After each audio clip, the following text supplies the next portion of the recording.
Welcome to the Ultimate Sports Blog Podcast. Today is Wednesday, April 18th, 2018. Today I'm going to recap last night's NBA action, look ahead to tonight's NBA playoff action, recap yesterday's Stanley Cup playoff action, look ahead to tonight's Stanley Cup playoff action, go over yesterday's MLB action, look ahead to today's MLB action, some news regarding one of the faces of the NFL, and I'm going to redraft the 2015 NHL draft.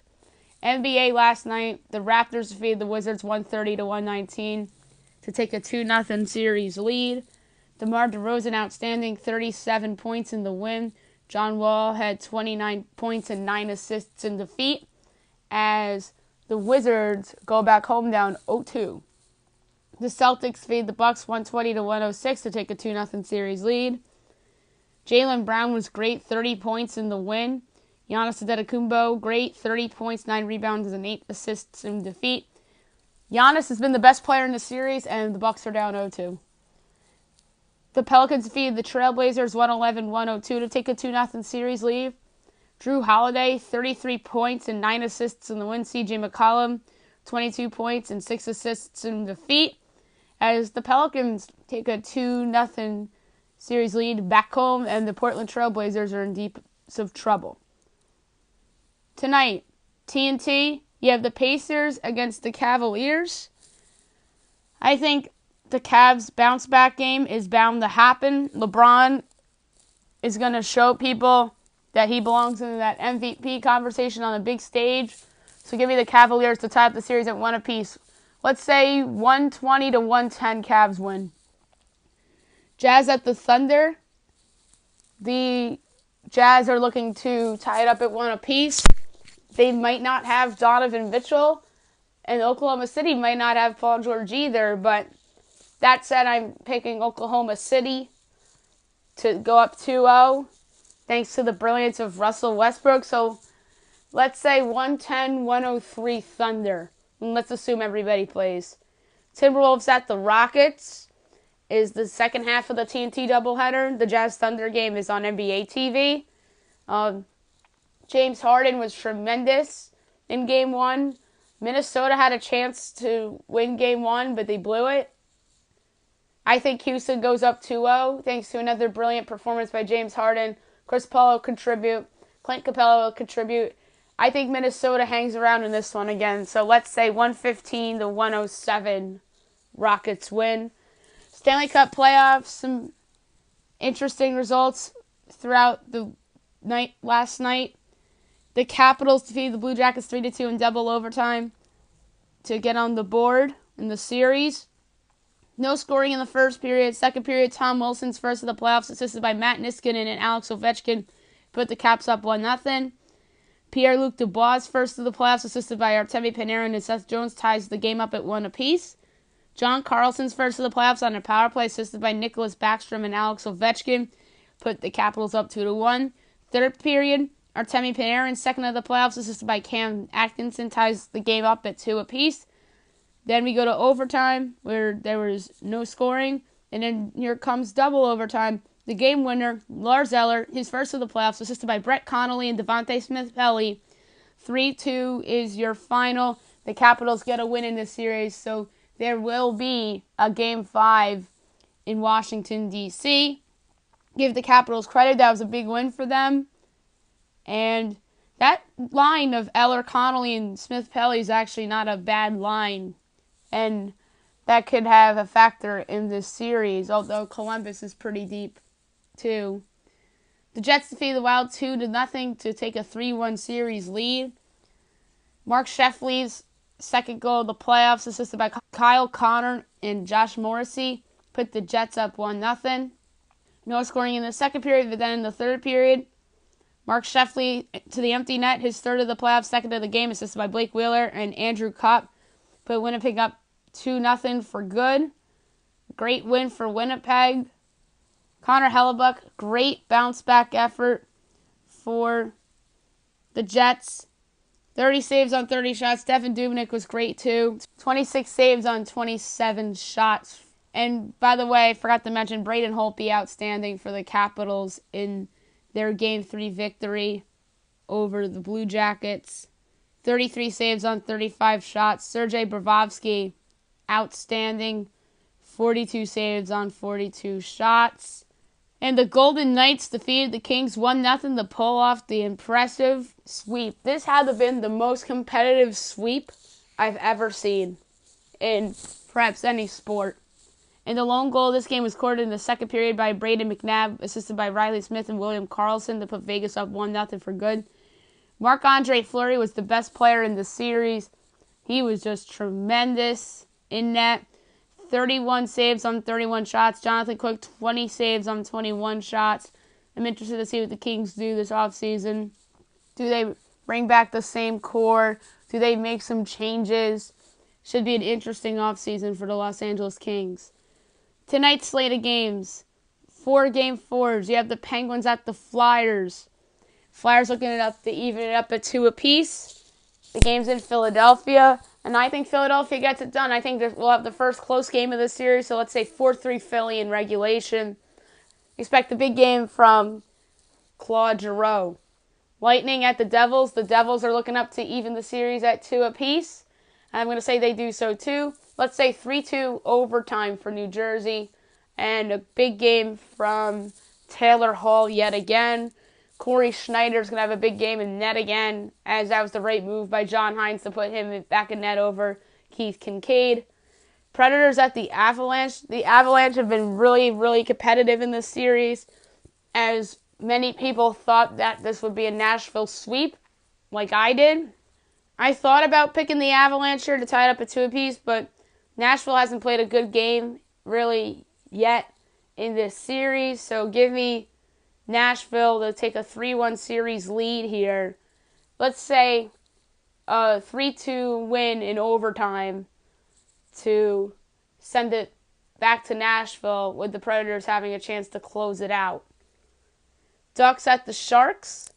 The Sharks going for the sweep. The Ducks just trying to stay tight and get a win to force it back to Anaheim. I think the Sharks get it done. The Ducks look absolutely lost. And I'm interested to see if the Sharks are to beat the Ducks, what happens with the Ducks, and does Randy Carlyle stay as head coach and whatnot.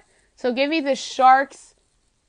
Let's say, I'm going to say 3 overtime games tonight. Let's say a 3-2 Sharks win in overtime. All right, baseball. Some very interesting results from yesterday. The Blue Jays defeated the Royals 11-3 in Game 1 of that doubleheader as they improved to 10-5. Casey drops to 3-11. Jaime Garcia with the win. Eric Skoglund with the loss. Bottom of the first, 2-run home run. Yangervis Solarte, 2-0 Blue Jays. Top of the second, RBI ground out into a double play by Paulo Orlando as a run scored to get Casey on the board. Top of the third, home run Mike Moustakas ties up to 2 apiece. Right after that, Lucas Duda home run, 3-2 Royals. Bottom of the fifth, RBI single Steve Pearce to tie it up at 3 apiece. Blue Jays take over from here. RBI single Justin Smoke, 4-3 Blue Jays. RBI single Yangervis Solarte, 5-3 Blue Jays. Bottom of the sixth, 3-run home run Randall Grichuk, 8-3 Blue Jays. Sacrifice by Yangervis Solarte, 9-3 Blue Jays. 2-run double Kevin Pillar, 11-3 Blue Jays. That's your final. Jaime Garcia was pretty good. 5 innings, 8 hits, 3 earned runs, a walk, and 5 strikeouts.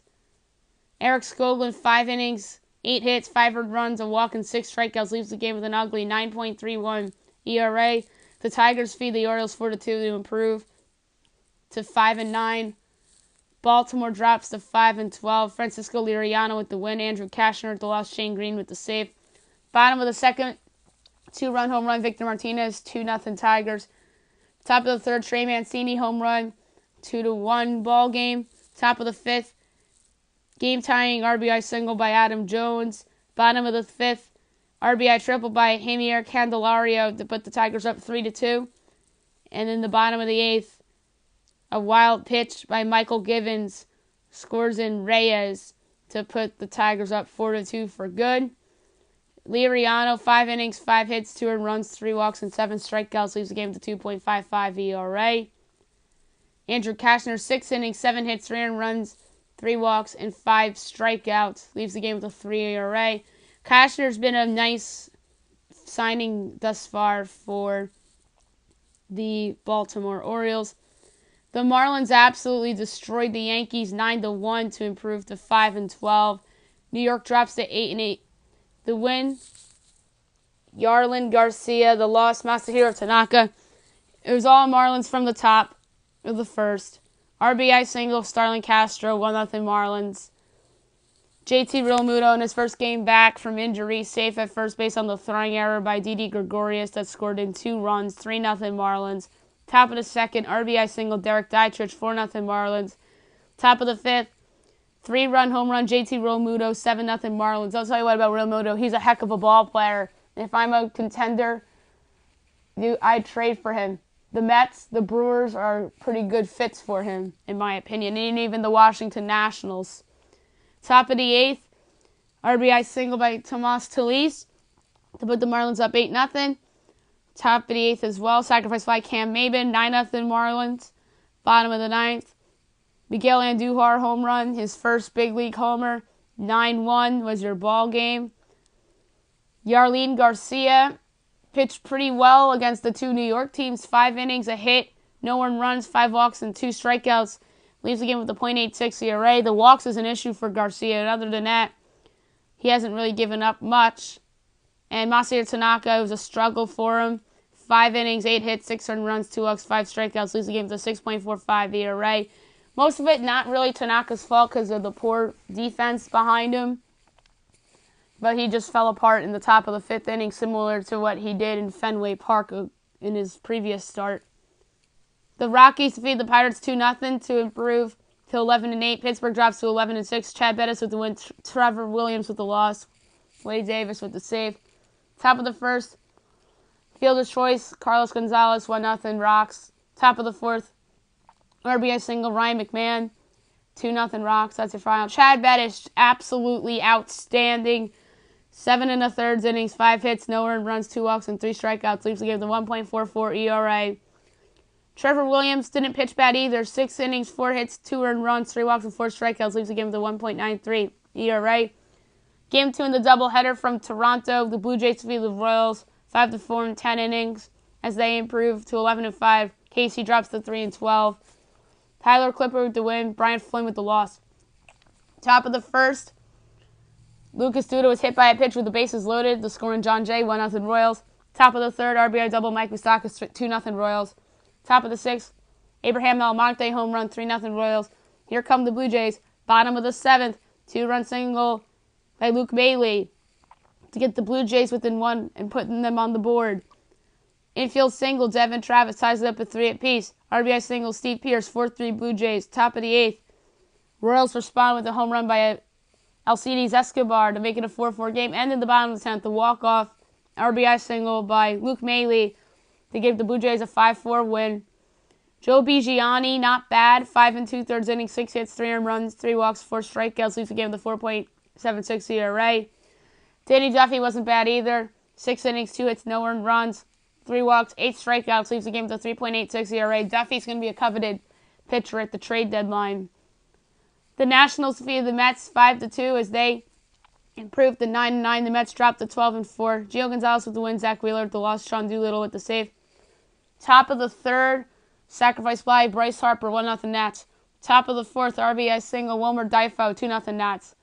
RBI single, Pedro Severino, 3-0 Nats. Bottom of the fifth, sacrifice fly, Asdrubal Cabrera, 3-1 game. RBI ground out, Yoenis Cespedes, a 3-2 game. Top of the seventh, RBI single, Ryan Zimmerman, 4-2 Nats. Top of the eighth, RBI ground out, Pedro Severino, 5-2 was your ball game. Gio Gonzalez, who absolutely owns Citi Field, 5 1/3 innings, 8 hits, 2 earned runs, 2 walks, 5 strikeouts. Leaves the game with a 2.49 ERA.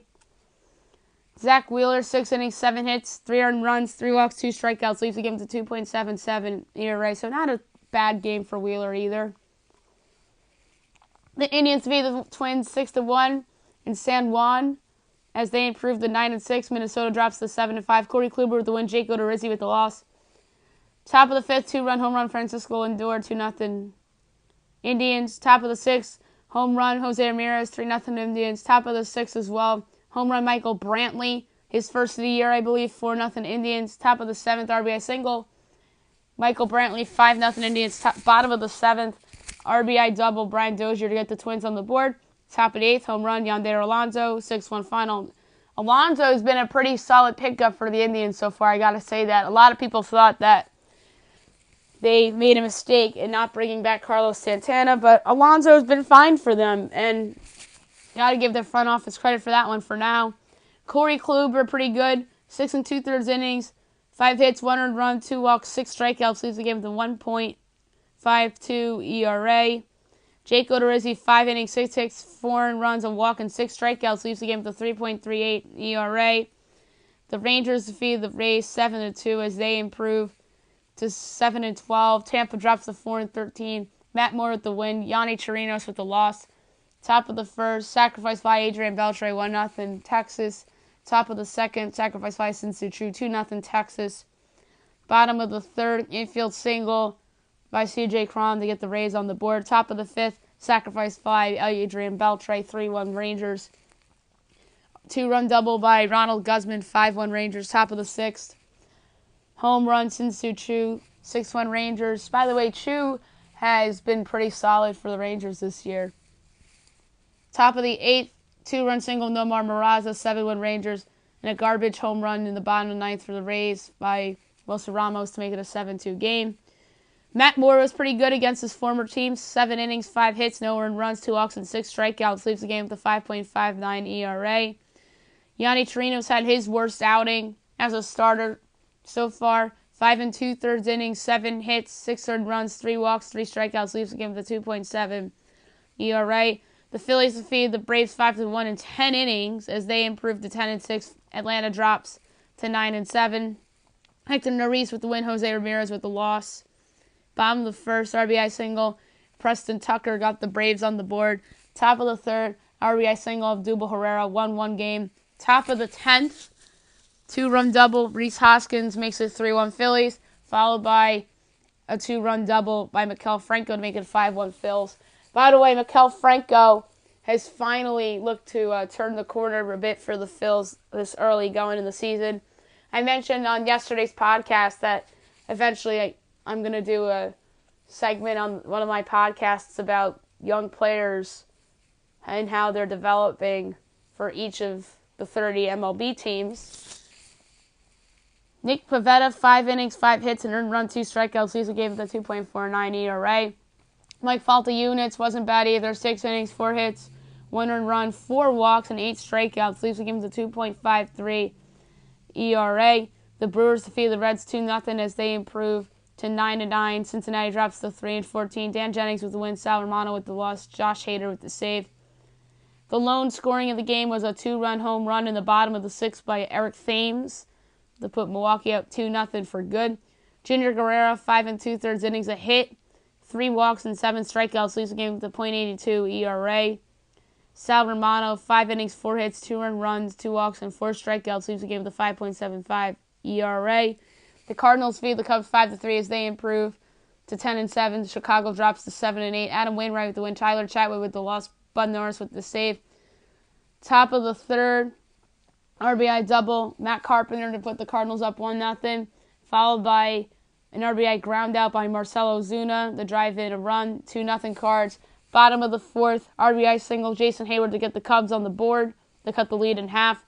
Top of the 8th, home run, Paul DeJong, 3-1 Cardinals. Top of the 8th, a 2-run single, Matt Carpenter, 5-1 Cardinals. Bottom of the 8th, a 2-run home run, Javier Baez, 5-3 ball game, and that was your final. Baez, by the way, has been awesome for the Cubs early on in the season. Adam Wainwright, 5 innings, 4 hits, no earned runs, 4 walks, and 5 strikeouts. Leaves the game with a 3.45 ERA. Tyler Chatwood, 4 2/3 innings, a hit, 2 earned runs, 7 walks, and 7 strikeouts. Leaves the game with a 4.6 ERA. The Diamondbacks defeated the Giants 1-0 as they improved to 12-4. San Francisco drops to 6-10. Patrick Corbin lost a no-hitter with 2 outs in the 8th inning on an infield single by, I believe it was Brandon Belt. I'm not 100% sure on that. Corbin gets the win. Tony Watson with the loss. The lone run of the game came in the bottom of the 8th on an RBI single by David Peralta to put the Diamondbacks up 1-0 for good. Corbin was just tremendous. A complete game shutout, 1 hit, a walk, and 8 strikeouts leaves the game with a 1.65 ERA. He's been the best pitcher on the Diamondbacks this early season thus far. Johnny Cueto, 7 innings, 2 hits, and 11 strikeouts leaves the game with a .45 ERA. Cueto looks rejuvenated so far this season as well. The Athletics destroyed the White Sox 10-2 as they improve to 8-10. Chicago drops to 4-10. Trevor Cahill with the win. Miguel Gonzalez with the loss. Bottom of the first, Jed Lowry home run, 1-0 A's. Also in the bottom of the first, 2-run single, Mark Canha, 3-0 A's. Bottom of the first, 2-run single, 2-run double by Stephen Piscotty to put Oakland on up 5-0. Bottom of the fourth, 2-run single, Jonathan Lucroy, 7-0 Oakland.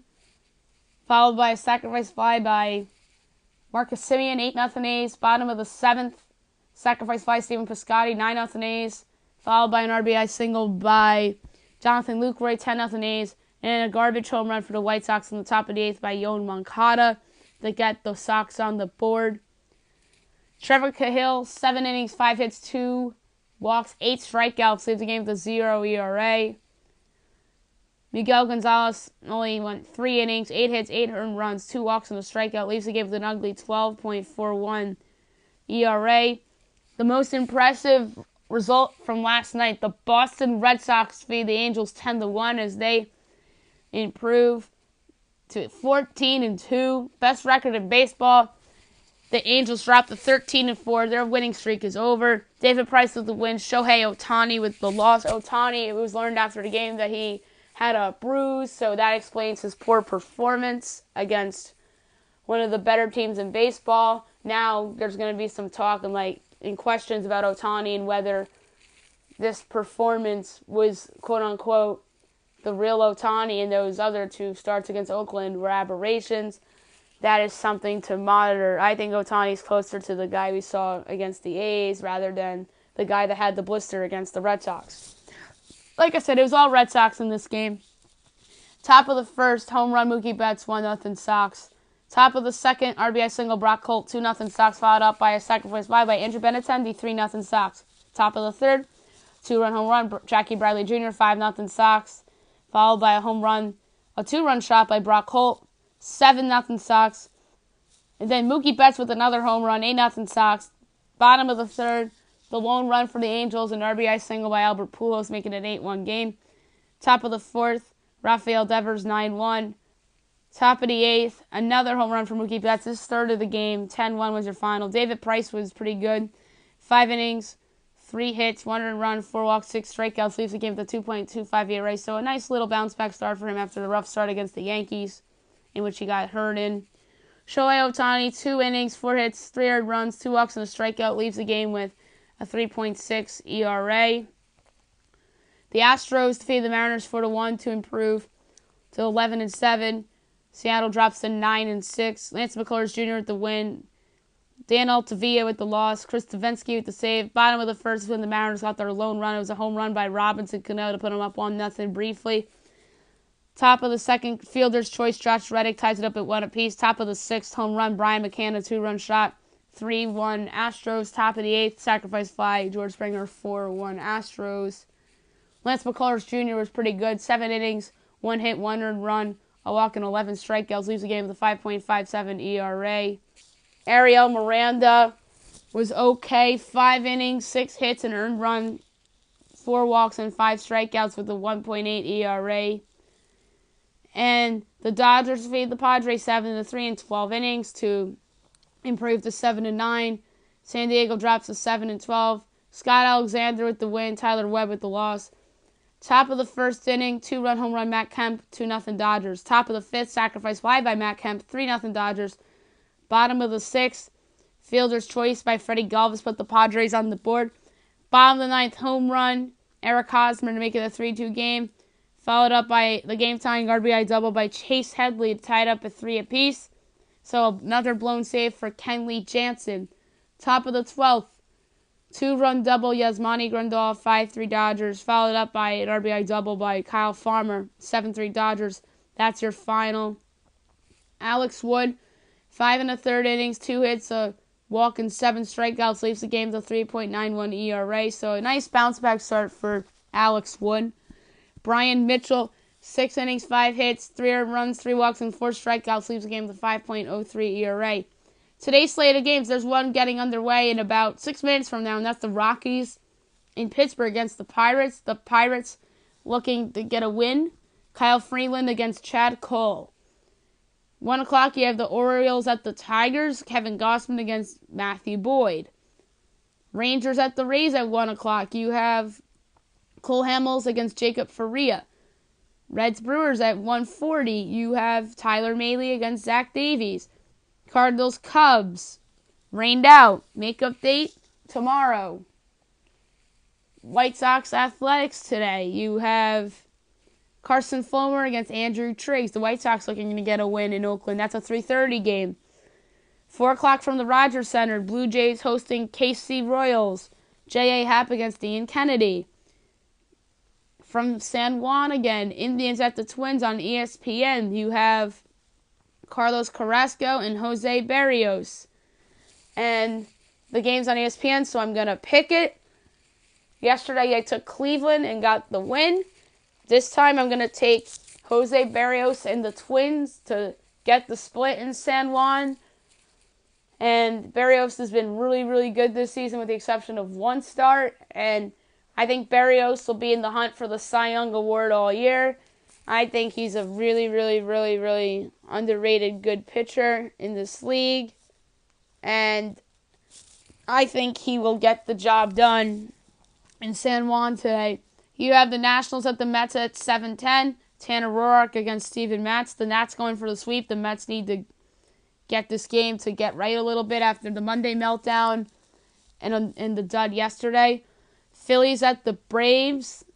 The Braves looking to bounce back from the tough loss yesterday. Vince Velasquez against Brandon McCarthy.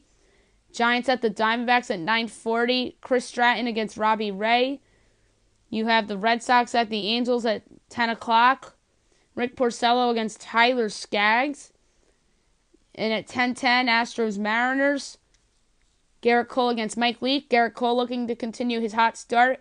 And this game's going to be aired on ESPN Plus. I'm not going to pick the ESPN Plus games on the podcast. I'm just going to pick the games that are going to be aired on ESPN or ESPN2 or any other national TV. And last but not least for tonight, the Dodgers at the Padres. Kenta Maeda against Luis Perdomo.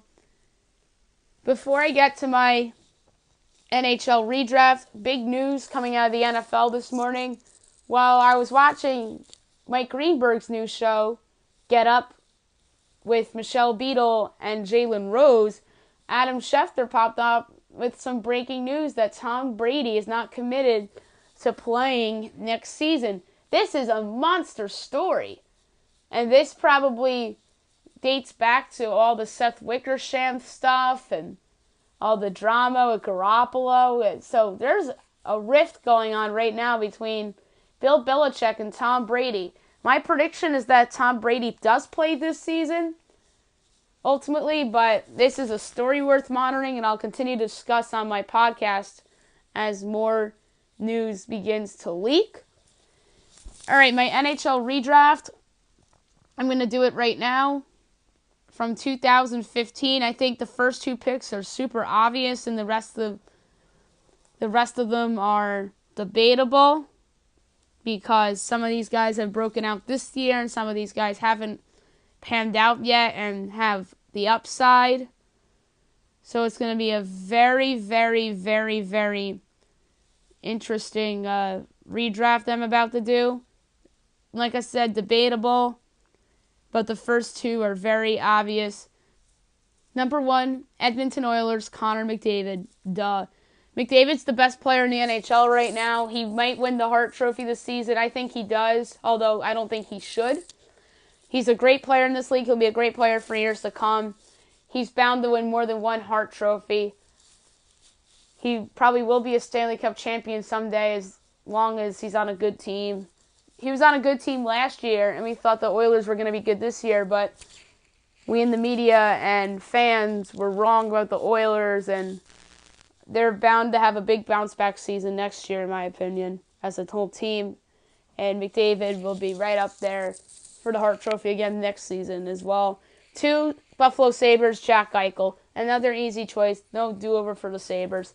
Eichel's had some injury issues throughout his young career, but I still think he has a chance to be an absolute superstar in this league. And it just sucks for him that the Sabres aren't very good, and that's not Eichel's fault. I just think that Eichel's going to be a star. He's going to be in Buffalo long term. The Sabres just have to build the right team around him. 3, Arizona Coyotes, Matthew Barzal. Barzal was a steal where the Islanders took him in the middle of the first round. He's going to win the Calder Trophy this season. And imagine him on the Coyotes with Clayton Keller. 4, Toronto Maple Leafs, Zach Werenski. Instead of going offense, the Maple Leafs go defense and take Werenski. Werenski's been an absolute star in the playoffs so far for Columbus. Although let's be honest, that was an own goal last night. The one that they credited to Lars Eller. But other than that, Werenski's been a stud in these playoffs.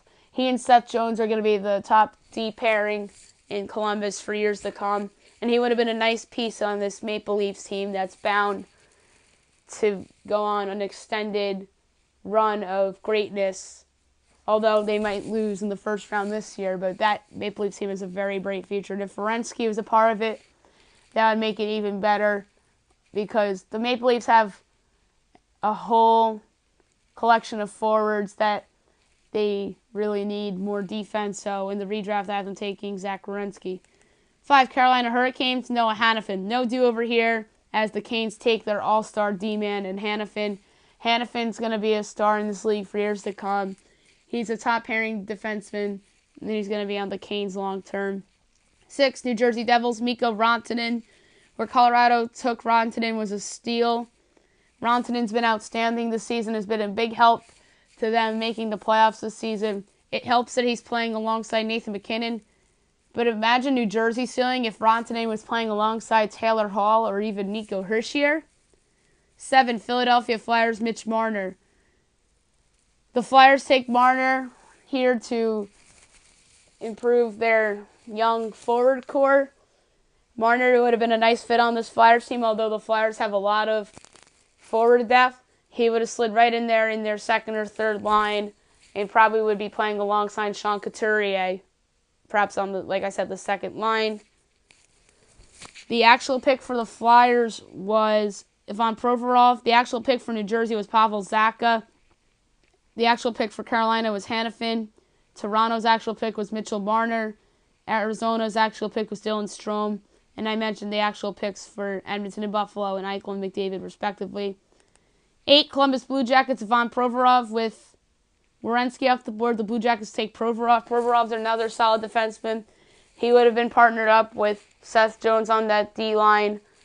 And I like Provorov. He has room to grow as a player. He's helped the Flyers this season on the blue line, and he would have helped Columbus too. And the actual pick, as I just mentioned, Zach Werenski.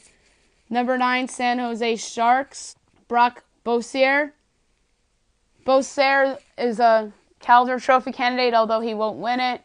He's a long-term piece for the Canucks going forward. He should be playing on their top line for years to come. He was a steal where they selected him, and Beausire would have been a nice fit on the Sharks' top 6 as well.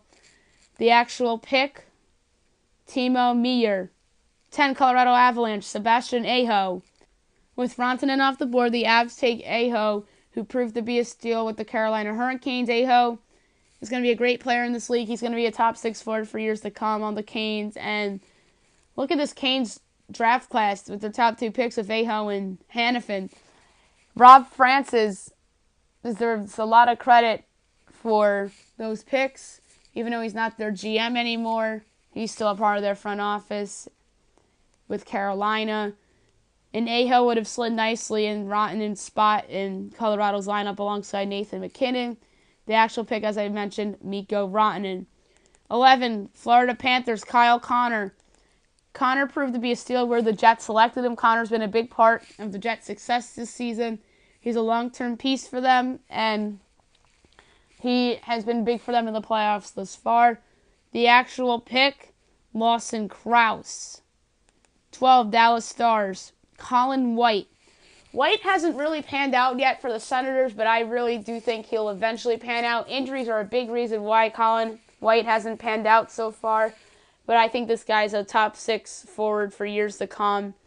He's probably going to be a top-line center on the Senators for years to come. I still believe he has the upside, and he would have been a nice fit on the Dallas Stars as well. The actual pick, Denis Gurianov. 13, Boston Bruins, Tyler Konechny.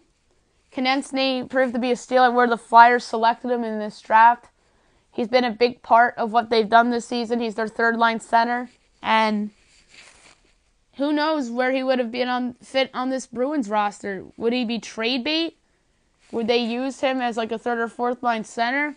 The Bruins are loaded with young players on their team, so who knows what the future would have been for Konechny. The actual pick, Jacob Zbrowell. 14, Boston Bruins, Jake DeBrusk. No redo here as the Bruins take their guy in DeBrusk. DeBrusk has been a big part of the Bruins. He, I believe, is playing on their bottom 6, but eventually he's going to move up as he matures. I think DeBrusk is a keeper for them long term, as some of their guys in their front 6 begin to age. Rick Nash is in a contract year, so I don't think he's on the Bruins long term. So I believe DeBrusk's role on this Bruins team going forward will increase. As I mentioned, the actual pick, DeBrusk. 15, Boston Bruins from the Calgary Flames, Thomas Chabot. The Sens got a steal with Chabot in this draft, so the Sens are another team with a solid draft class with Colin White and Thomas Chabot. Chabot's been playing alongside Erik Karlsson in Ottawa, and he'll probably be a top-line D man for the Senators for years to come. I'm a big fan of Chabot. He has upside and still has room to grow as a player. And could you imagine a long-term top D-line pairing of Thomas Chabot and Charlie McAvoy in Boston? Boy, that would have been something scary long-term. And the actual pick for Boston, Zachary Senyshyn. 16, New York Islanders, Timo Meier. With Barzal off the board, the Islanders take another forward in Meier. Meier has contributed to the Sharks this season and probably is a long-term piece for them going forward as some of their other guys are aging, such as Joe Thornton and Logan Couture and people like that. So Meier's a keeper long-term for San Jose, and he would have been a nice fit on the Islanders as well. The actual pick, like I mentioned, Matthew Barzal. 17, Winnipeg Jets, Anthony Beauvillier. Beauvillier has been a nice piece for the Islanders. He's a long-term piece for them as well as Barzal, so another solid draft class by somebody. And he would have been a nice fit on this Jets team as well. They would have taken him with Kyle Connor off the board, and Beauvillier would have been probably a bottom 6 forward on this Jets team because they're loaded offensively. The actual pick, like I said, Kyle Connor. 18, Ottawa Senators, Dylan Strome. With Chabot off the board, the Sens take a chance with the young forward in Strome, who has not really panned out for the Coyotes yet. I believe he should pan out someday, as he still has a lot of room to grow as a player. The actual pick, like I mentioned, Thomas Chabot. 19, Detroit Red Wings, Nick Merkley. Merkley has proven to be a bit of a steal at where the Coyotes selected him at the end of this first round. I think Merkley is a part of the long-term future for the Coyotes, and he would have been a nice piece for the Red Wings as they are still in a bit of a rebuild. 20, Minnesota Wild, Jacob Zbrowell. Zbrowell drops in this redraft as the Wild take him here. He's shown a ton of promise in the juniors, and he is possibly a long-term piece for the Bruins going forward, or is he trade bait? That's going to be really interesting to see what happens with him. And the Wild's actual pick was Joel Eriksson. 21, Ottawa Senators. Jake Roslovic. With Colin White off the board, the Senators take another center in Roslovic, who has shown some promise so far in his young career. I believe he's a long-term piece for the Winnipeg Jets, as he would have been a nice guy for the Senators as they're about to enter a bit of a rebuild. 22, Washington Capitals. Pavel Zacha. The Capitals take Zacha here to add to their young core of forwards. I like Zacha. He hasn't really done much with the Devils, but I believe he has room to grow as a player. The actual pick, Ilya Samsonov, the goalie. 23, the Vancouver Canucks. Zachary Senyshyn. With Boser off the board, the Canucks take Senyshyn, who also would have been a nice fit in the Canucks rebuild. And we'll see how he pans out in terms of, do the Bruins keep him around long term, or is he a trade asset? I mentioned before a ton of those Boston young players. Some of them are untouchable, and some of them, I believe, they can give up, they get something else to improve their team for now. Like I said, should be interesting, but I really think Senyshyn's going to be a fine player in the league. 24, Philadelphia Flyers. Denis Guranov. With Konecny off the board, the Flyers move in another direction and take Guranov. I like Guranov. He hasn't really panned out yet, and I believe he still has upside, and I believe he'll contribute to the Dallas Stars at some point. But he's still young. He still has room to grow as a player. And as I mentioned, the actual pick for the Flyers, Travis Konecny. 25, Winnipeg Jets. Joel Eriksson-Ek. I like Eriksson a lot. He's contributed to the Wild this season. And with Roslovic off the board, they go with Eriksson-Ek. And I believe he has a long-term future in this league. I won't be shocked if he starts next season on the Minnesota Wild as their number 3 center. He's contributed this season as well, but I think he'll have a larger role next year. 26, the Montreal Canadiens. Lawson Crouse. Crouse drops in the redraft after not really showing much after the Panthers traded him away to Arizona. I still think Crouse has some upside. Is he a part of the long-term future of the Coyotes? That's going to be interesting to see. The actual pick for the Canadiens, Noah Juulsen. 27, the Anaheim Ducks, Noah Juulsen. And they take Juulsen to strengthen their young defensive core. Juulsen, I believe, has some upside. He's played a little bit with the Canadiens, and I think he'll have a role on the Canadiens next season. The actual pick for the Ducks, Jacob Larson. Number 28, New York Islanders.